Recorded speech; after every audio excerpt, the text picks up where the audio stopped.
Les difficultés en compréhension orale en anglais, tu galères, c'est trop difficile, calme-toi. Rassure-toi, tu n'es pas le seul. Ne t'inquiète pas, ça va bien se passer. Bien se passer, ne t'inquiète pas.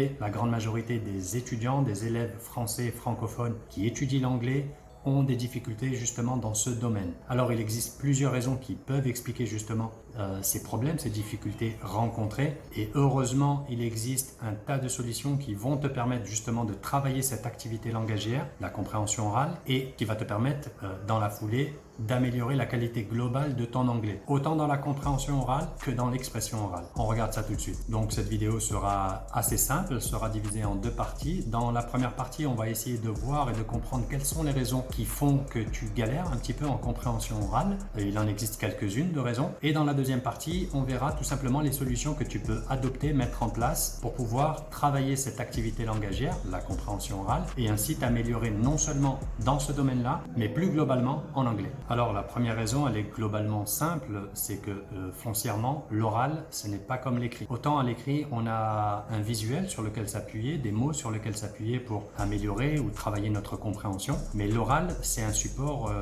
on pourrait le qualifier d'invisible. Donc si tu n'as pas travaillé cette compétence de compréhension orale, c'est sûr que ce sera une activité langagière qui va s'avérer difficile pour toi.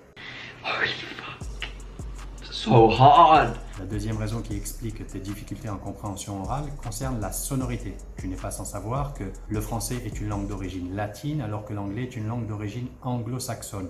Du coup, elles ont un système d'accentuation, de prononciation, de rythme, de vitesse de la langue qui est totalement différent. Et si tu ne t'es pas habitué à cette sonorité très tôt dans ta vie, évidemment, tu vas éprouver des difficultés à l'assimiler, à l'apprendre, etc.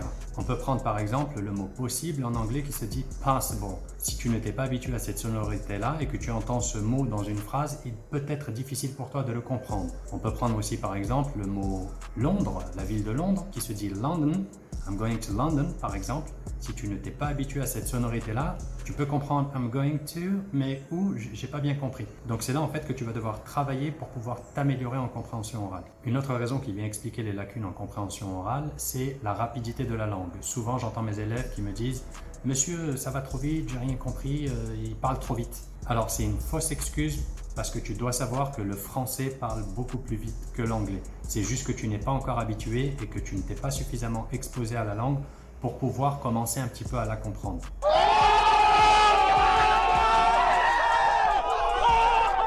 En fait, cette fausse impression de rapidité que tu as dans la langue anglaise est due au fait que les Anglais ont tendance à coller des mots dans les phrases. Donc par exemple, pour dire je vais aller à Paris demain, I want to go to Paris tomorrow, ils vont dire I want to go to Paris tomorrow. Ils vont coller I want to pour faire I wanna go to Paris tomorrow.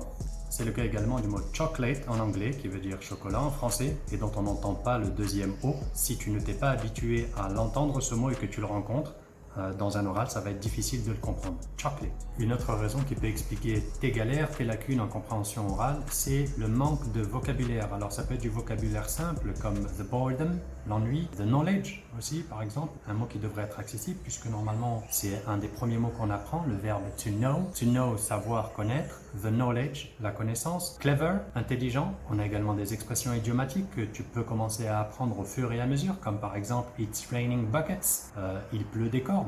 Tu as également l'expression it's a piece of cake, it's a piece of cake. Tu utilises généralement cette expression pour dire c'est un morceau de gâteau évidemment, mais tu l'utilises surtout pour dire c'est facile. Alors maintenant qu'on a passé en revue les raisons pour lesquelles tu galères, tu rames en compréhension orale en anglais, on va essayer de voir quelles sont les solutions que tu peux mettre en place pour remédier et solutionner ton problème. Du coup, la première solution que je peux te proposer pour améliorer ta compréhension orale, ça sera tout simplement d'accepter que tu ne vas pas et que tu ne peux pas tout comprendre.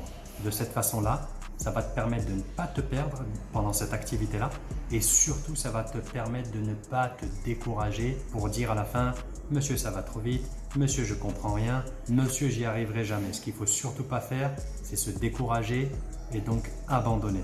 La deuxième solution que je peux te proposer est très simple.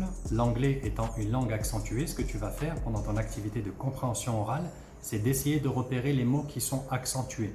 Généralement, ce sont les mots les plus importants. Donc, par exemple, si je te dis « You know what? I saw your brother at the mall last week », les mots accentués ici sont « brother »,« the mall »,« last week », frère, grand centre commercial, et la semaine dernière, je commence déjà à mettre en réseau ces informations et ça peut me permettre d'améliorer ma compréhension orale. Une autre solution très simple, c'est de repérer les mots que je connais déjà ou d'essayer d'anticiper les mots dans les domaines qui vont être abordés. Donc, par exemple, si je parle de sport, j'essaie de voir quels sont les mots qui peuvent ressortir justement dans ce domaine-là en vue de les anticiper et d'élargir ma compréhension. Une autre solution très simple sera le fait d'accroître la fréquence d'exposition à la langue. C'est un petit peu comme dans le sport. Si tu veux avoir des muscles, tu dois t'exercer régulièrement. Pour l'anglais, c'est la même chose. Si tu veux améliorer ta capacité de compréhension orale, tu vas devoir t'exposer régulièrement. En plus, tu disposes de ressources quasiment illimitées pour améliorer ta compréhension orale. Tu peux utiliser une plateforme comme YouTube et écouter des émissions ou des reportages sur les domaines qui t'intéressent. Tu peux également écouter des podcasts. Si tu as un compte sur Netflix, c'est quasiment le meilleur support pour améliorer sa compréhension orale. Tu peux également écouter des talk shows de Trevor Noah ou Oprah Winfrey ou Jimmy Fallon. Enfin, il y a des talk shows super intéressants qui vont vraiment te permettre d'améliorer ta compréhension orale. Évidemment, je t'invite à te faire un petit peu violence et à être actif et réactif en apprenant du vocabulaire par thème et ce, régulièrement. Je t'invite à te fixer des objectifs simples et réalistes en fonction de ton profil, de ton niveau et de ta disponibilité. Donc tu peux te dire tout simplement, ben voilà, mon objectif c'est d'apprendre un mot par jour, 3 mots par semaine, à toi de voir. En termes techniques, je t'invite à ralentir la vitesse de lecture des vidéos que tu regardes, notamment sur la plateforme YouTube. Tu as cette option-là, tu ralentis la vitesse de lecture et tu verras, ça va t'aider grandement pour améliorer ta compréhension orale. N'hésite pas à activer l'option sous-titres originaux, donc que ce soit sur la plateforme YouTube, Netflix ou autre plateforme en streaming, n'hésite pas à activer cette option puisque ça va te permettre non seulement d'améliorer ta compréhension orale et de repérer les prononciations des mots que tu vas lire dans les sous-titres. Et enfin, n'hésite pas à répéter les mots et les expressions idiomatiques que tu auras appris, quitte à les répéter tout seul et à passer pour un extraterrestre. Ce n'est pas grave, puisque plus tu répéteras ces nouveaux mots et ces nouvelles expressions que tu auras appris, mieux tu les mémoriseras, et mieux tu les mémorises, et meilleure sera ta compréhension orale. Donc voilà, on arrive à la fin de cette vidéo, j'espère qu'elle vous aura plu. Si c'est le cas, n'hésitez pas à vous abonner et à activer la petite cloche. Si ce n'est pas le cas, vous pouvez toujours vous abonner, c'est bon pour le karma. N'hésitez pas en tout cas à liker, commenter, partager avec votre entourage, vos amis, votre famille, ça peut toujours leur servir. Quant à moi, je vous laisse là. Thank you very much. Have a beautiful day. See you around.